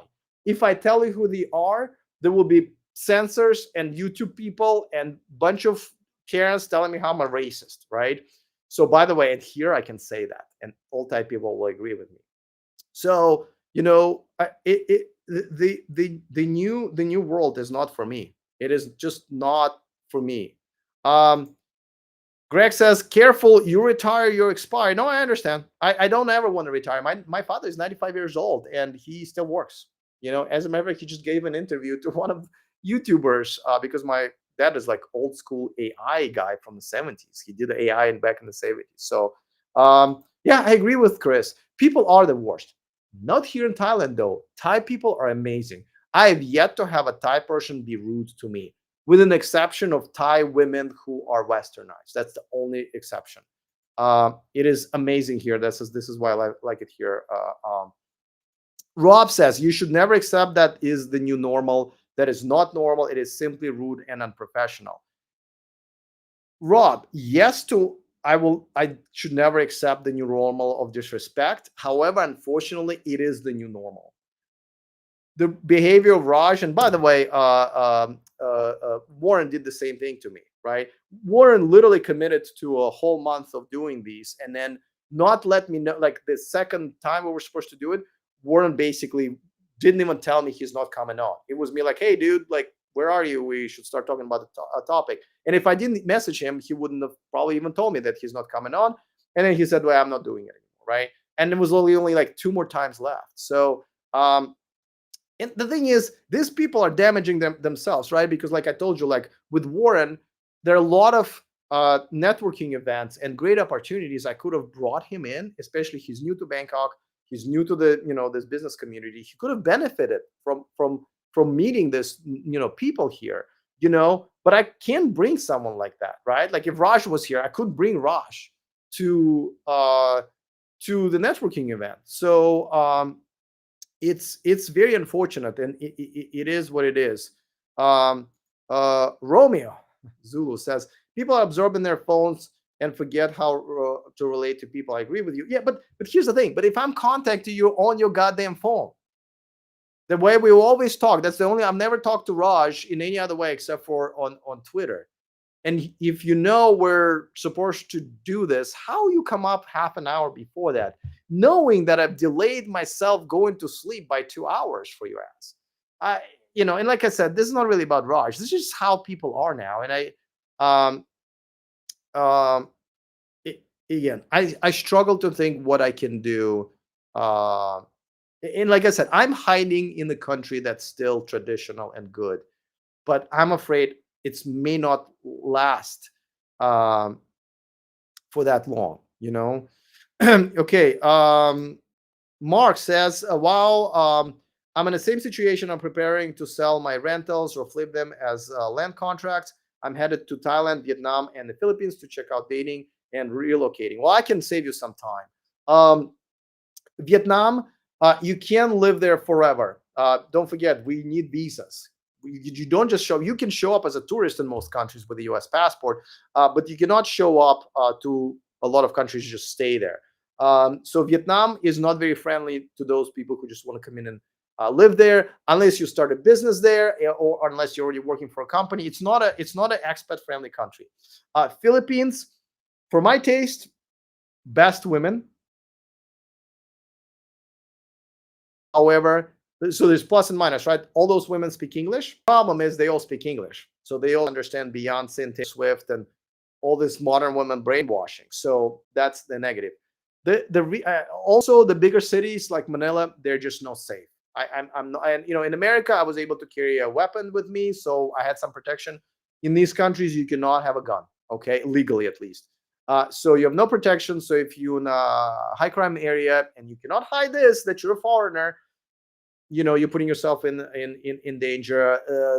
One of the safest cities that I visited was Cebu City, but honestly, Philippines infrastructure is just, you cannot have a high standard of life there no matter what. So if like infrastructure is important, like I cannot work outside of my condo in Philippines because they don't have fast internet anywhere. Like Starbucks would not have Wi-Fi. No place will have Wi-Fi there. So it's a problem. And sometimes you can call an Uber and it just won't come for 2 hours. Like I remember I was stranded in a mall because everybody was trying to get home. It was raining, so people weren't getting motorbike taxis. They were all wanted to have a regular Uber and taxis. And like a child, I got stuck in the mall for 2 hours waiting for my money. And finally, I was able to get Grab or Uber or whatever. So I wouldn't live in Philippines. In Thailand, the best place on earth to live. Best place on freaking earth to live. For me, for so many different reasons. But women here, there are problems, right? Because they are traditional. So forget about how you can approach a woman in the coffee shop. You can't. Also, traditional Thai women do not speak English. And Thai is a very, very, probably one of the most difficult languages to learn. So you better learn Thai. And it takes a while. Yeah, but visit all three countries and then decide. But yeah, I'm with you on that one. Visual enthusiast, harsh words for Raj. He is crying now. No, he doesn't give a shit. I can tell you that right now. That's why he doesn't. People who behave this way, they don't really care. You know what I mean? If they care, they wouldn't behave that way. Okay, so that's that. But let me go to quite a few really, really cool comments. Hold on, sorry. They're totally worth scrolling back to. So we're talking about a few other topics. Oh yeah, here you go. Three very different comments. So I'll go through them quickly. 555 says, by the way, why is 555? Because here's a interesting note. Instead of LOL, when you type text messages, you would type 555, 555, because in Thai, 5 is ha. So it's ha ha ha, right? So this is like a texting slang. So what? I don't know if you knew that 555, but that's what it means here. As a matter of fact, a lot of times I just got so used to it. Like I will be texting with one of my friends in America or my mom, and I'll be like 555. They're like, "Is your keyboard stuck?" And I had to explain. But it's kind of fun, right? Anyway, why not consider finding a nice Russian woman? Doesn't your heritage trace back to Mother Russia? Yes, I was born in Russia, and why not find a nice Russian woman? Do they exist? Because I gotta tell you, even in America, and definitely here, and I have tried dating Russian women here because I was kind of like, all right, clean slate, right? Worst women to date. Maybe one of the best women to look at, but think of Russian women as essentially poisonous snakes. If you know anything about snakes, by the way, I love snakes. I love lizards. I love reptiles. The more beautiful the snake is, the more poisonous it is, because poisonous snakes have quite bright coloring to warn people that, hey, listen, don't screw with me. I will bite you and you will die, right? That's kind of it is. Russian women are beautiful, but honestly, this is one of the worst. Like I've literally just, like I went out with one like a few days ago as an experiment, and it was so fascinating. I couldn't, like, the delusion level of this woman and all of them is so high. Yeah, they're completely undateable. I no way. As a matter of fact, no to Western women ever. Especially now that I've dated a few Thai women, like traditional Thai women who don't speak English, no way I'm going back. Like it's joke. Like if I tell you guys how these Thai women, the traditional women treat a man, like there was one guy who started talking to me on Facebook Messenger, and he's like, I'm married to a Russian girl and I'm coming here to Thailand. Would you be kind to, tell me what to expect? And I said, expect to get divorced. I said, you're already married to a Russian woman, which is probably going to lead there sooner or later. But if you're going to come here and you'll see how these Thai traditional women treat men, and then you're going to look at your wife and you're going to send her back because they just the day and night. So no thank you to Russian women ever. No thank you. And again, no to Western women. Obviously in America, not obviously in America, I've mainly dated black women, so I would date an African woman, not a black woman from Britain or Europe or America, but like African women. They a lot of times do come from a traditional culture, so that's cool. It's just not too many of them here. Yeah. Now let me move on to another one. Unless have I? No, I did not. Um, okay. Jeremy G says it makes sense that the guy who hates Elon Musk has to be a passport bro to get laid. Um, hmm, Jeremy, I don't even know if I want to entertain this dumb comment. I don't actually even know what that means. But yeah, no, no, no. None of us passport bros actually ever had problems getting laid in America. As a matter of fact, it's harder to get laid here if you think about it, because it's harder to have casual sex with traditional women, right? It's much easier in America. So getting laid is actually, uh, uh, you know, like, uh, on a regular basis, much harder here. But you obviously don't know anything about the world or women, and somehow you got triggered by something. I like this is between you and your therapist, Jeremy. Let's see.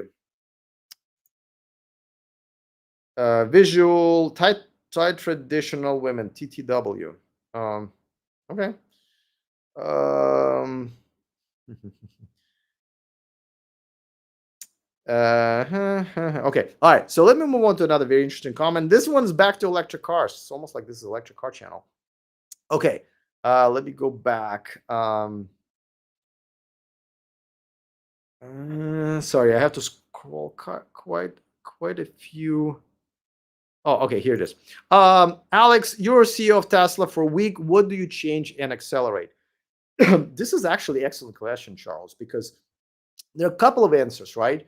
First of all, sometimes you know what's wrong and not necessarily know what's wrong, right? For example, telling customers you're getting this, charging them money and not delivering it, that's wrong, right? But does it mean that somebody who is like me, who thinks it's wrong, knows how to run a car company? No. But okay, since you gave me the job for a week, there would be a few things that I would do. First of all, it's all about people who surround you, right? I would fire every single executive at Tesla, because you have to be an ass kisser and a yes man to work with Elon Musk. That's not how good companies are usually built. You actually want people around you to challenge you, to have debates with you, and let the best men win. You should not win because you're CEO. You should win because your idea is the best and other people recognize it. That's not how Tesla operates. So first of all, I would fire all of those dudes, right, and gals, because they're all ass kissers. I would hire industry veterans, and not for just car industry, but from a tech industry. And I would hire them, and I would, have them hire the new staff also if they believe they need to hire new staff. So that would be number one. Number two, I would make Tesla a customer service oriented company, because at the end of the day, customer service is what makes sales, is what keeps you in the business. And Tesla has one of the worst. Originally, I stopped buying Tesla way before all that other shit happened, was because of the horrible customer service. So I would hire VP of customer service, and I would probably hire it from like Amazon or a brand that's still providing excellent customer service, which is kind of also going away, right? Number three, I would concentrate on increasing quality of the actual cars. For example, the head-up display or instrument panel in Model 3, Model Y, the reason they're not there is not because Tesla and Elon Musk have done studies on how to,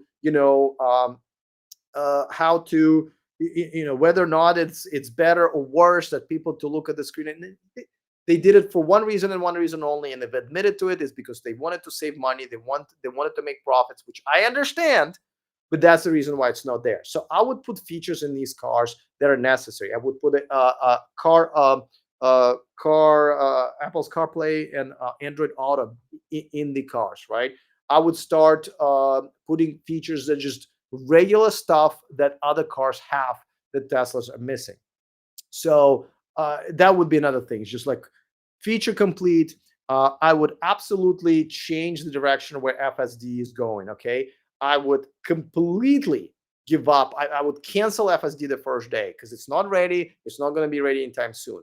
I would make this the best fucking driver assistant in the whole world because it is. And I would come up with a great name and I would sell it for an extra three, four, $5,000, which is the value. And I would make sure that everything in the car is for that. I would also entertain having in the AI assistant like Neo has. That's an actual little doll that's sitting on it. Fun stuff like that. I would absolutely curb the production of the Cybertruck and come up with a more regular, normal electric truck version at a lower price that can not stainless steel, that can compete with the rest of the industry and actually be the number one truck ever sold in America. So I would completely almost abandon the Cybertruck for sure. I think it's one of the biggest mistakes. I would not go for a $25,000 car. That's bullshit for a brand that's a luxury brand and high tech brand, for sure. And I would also strongly look into doing a battery swap like Neo. I think there's a huge business there, and I think Tesla can make so much more money doing battery swaps and solve the problem once and for all of fast charging, which electric cars are still losing to the rest of the industry. So, and then before I leave, I would hire an actual CEO because I'm not qualified. Neither is Elon Musk anymore. I would hire someone like Herbert Diess. I really like Herbert Diess. I would hire someone like him, or maybe I would hire a VP of either marketing or probably marketing or technology from a tech brand, like maybe like VP of marketing from Apple. Though they have done so many dumb commercials this year that got canceled, but you know what I mean, right? That's what I would do. I'm sure the list goes on and on and on. I'm answering the question off the top of my head, and it is almost 4 o'clock in the morning here. So, but you get the idea, right? This is, and I feel like this is something that almost everybody do. Even if you hire Herbert Diess, I think this is going to be the streamlining of customer service, making sure the cars can compete with the basic features that others have that are not even that hard to put back into their cars. I would offer retrofits of people who want to get for example, the little display behind their wheel, the instrument panel, because look at Amazon. Look how many people are making money selling that little screen that people buy because it's what's missing, right? So I think that is in a nutshell. I might be forgetting one or two, but that's what I would probably do if I was the CEO of Tesla. Thank you for that question. That's awesome. Rise and Shout says, can we talk about the new Volkswagen ID bus specs? Okay, this American one, right? 91 kilowatt hour range, 234 miles. That's not enough. I'm sorry. That's not enough. It should be closer to 300. Up to 60,000. It's kind of high. It's definitely kind of high, but not too high. I think, especially with the tax credit or whatever, you can get it to 50, and 50 is essentially what an average vehicle in America costs right now. Like I said, I'm not a big fan of Volkswagen ID Buzz, even though I really wanted to get one until I saw it revealed. So yeah. As a matter of fact, I saw these specs this morning, and every morning I decide what videos I'm going to make because I make two vertical videos a day, and I decided not to even make a video about it. That's not a bad idea. I hope Tesla and Neo merges. Yeah, if I was Tesla, maybe I would license that technology from Neo. But I definitely would steal the idea of a personal assistant sitting on a dashboard. I hear nothing but bad things on Tesla. I know, and that's just not just me. That's what I'm trying to say. It's not just me. I look at the news every morning like everybody else. Okay, I don't have access to like news that you guys don't have access to news, right? But I consistently see nothing but bad news about Tesla and generally electric cars. So this channel has become a electric car channel that hates electric cars, right? And it's sad.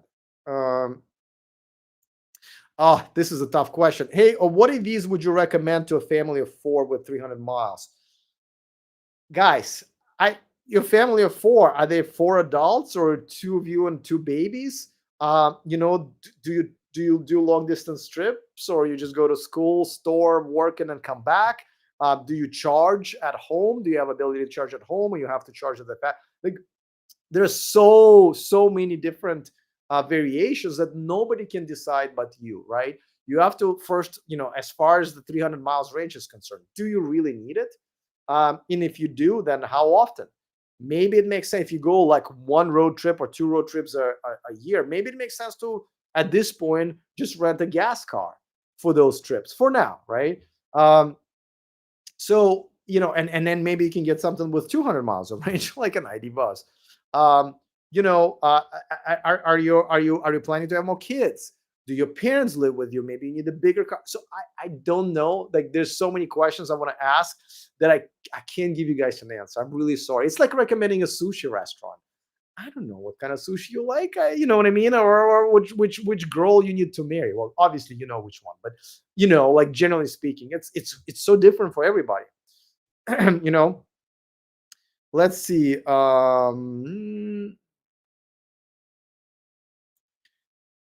Pierre says tax credit. Do Volkswagen build cars in the US? Yes, Volkswagen does have a factory. I have visited it. It's in Tennessee, and Chattanooga, Tennessee, I believe. Right?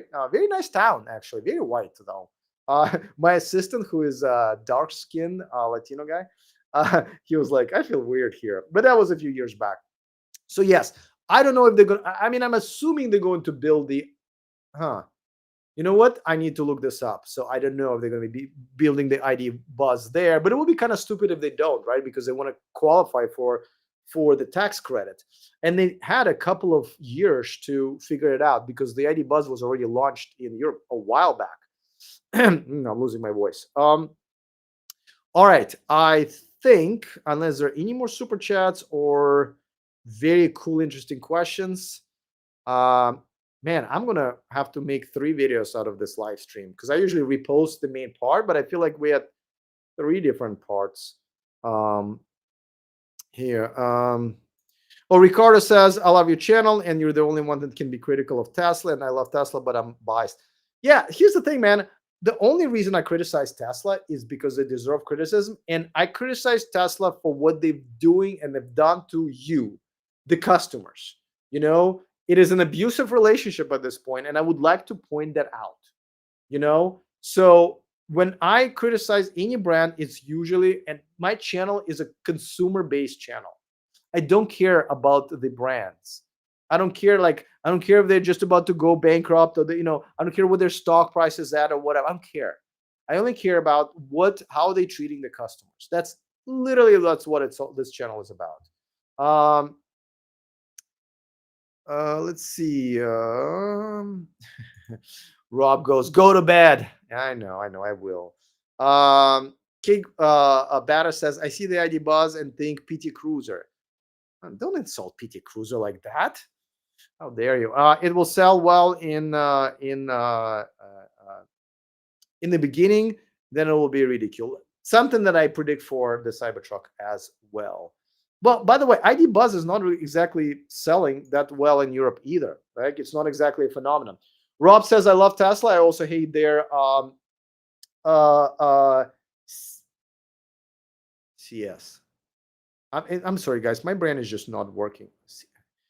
There's CS and a lot of other things, but a lot of the hate of Tesla comes from the craziest hate for Elon. Well, I don't know if I consider myself a crazy who hates Elon, and I think a lot of hate for Elon is justified because people used to love Elon. I used to love Elon, and he's become a batshit crazy lunatic. I'm sorry. It's just like he's done nothing but harm to the Tesla brand, and like this year, and to Tesla. I mean, firing the supercharger team, such a disservice to every single Tesla owner. every single Tesla owner. Such a disservice. Your charging experience will be worse from now on. And by the way, the girl who was in charge of it has just gotten hired by Uber like this week. So he cannot even hire her back. Oh, that's right. Customer service. Sorry. Thank you for pointing it out. Yeah. That's the reason I stopped buying Teslas was customer service. And I don't think it is, I don't think that has changed. Um, okay. What else? Uh,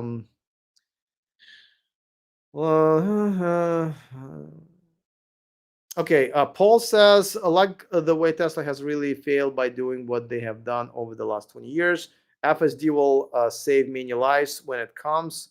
Matt to cancel now. You have no clue about Tesla way. Yeah, I don't have a clue about Tesla way because I think it's cray cray. And yes, FSD will have saved many lives when it comes. You're actually right here. I agree with you, Paul. It's definitely it hasn't, and it probably won't for a long time. It's not there. And don't forget, the guy is in charge of full self driving. Is the third guy in the string of the um, people who were in charge of it. And the first guy, the best guy quit, the second guy quit, and now the third or fourth guy's in charge. So these are not even the best guys that were working for Tesla on this. So how you expect this to go further that much? And don't forget, at one point, they've admitted that the full self-driving software, they ran it into a ditch and they had to rewrite it. And it's the second time they were rewriting that software because obviously if you have to rewrite the software, you got the wrong team. So if the same goddamn team is going to rewrite the software that they themselves ran into the ditch, what do you think is going to happen? Like the same people. Oh, actually, I think he's already quit, right? So the fourth guy, right? It's like this is not going to happen anytime soon. But hey, listen, if you want to give your money to Tesla for FSD, I'm all good with it. Like that's not, but I don't mind people getting scammed. If you get an email from like a Nigerian prince and you give him like $2,000 and you get scammed for $2,000, there's your life lesson. I have no problems with that. I think people who do that, they kind of deserved it. You have to pay for, stupid decisions. And if you want to learn your lessons or not, it's your money. I'm okay with it. All right, guys. It has been almost 2 hours. And unfortunately, I had to start this late, because, why?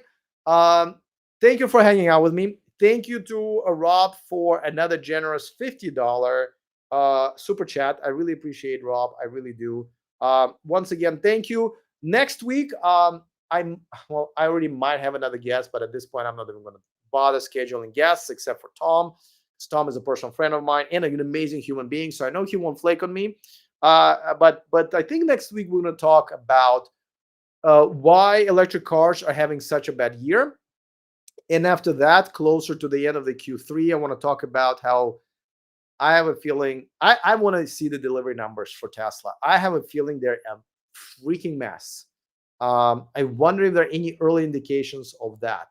But and I'm thinking about for the first time shorting Tesla stock. So that's what we're going to talk in the next couple of weeks, unless big news come up, and then we'll talk about that. All right, yes, Chris Cook says Tom rocks. Tom Malogny is one of the best human beings I know, and one of the best, if not the best, EV journalists that are out there. So we absolutely agree. All right, guys, I'm out of voice. I'm out of time. Almost 4 o'clock. I need to go to bed. It's my bedtime. I usually go to bed around 4 o'clock. So still got to take a shower and get ready for the next day. I have a soccer game tomorrow. So I want to make sure I have some energy. I'm actually going to get to see an electric van tomorrow that I'm going to make a video about. It's now here. The prototype is here, and they're going to build a factory here to produce it. And the story is fascinating. So I'm going to film it tomorrow, and of course, me and the buddy of mine who's involved with that project, we're probably going to go get some crepes. Yeah, probably going to do that. So, all right. Thank you very much for everybody who hung out with me. I hope the sound was good. Last time it was horrible. Sorry, nobody told me. And looks like I will be reposting 3 versions or 3 parts of this live stream. Thank you so much for hanging out with me. I will see you guys next time. And remember, to stay charged. Whew.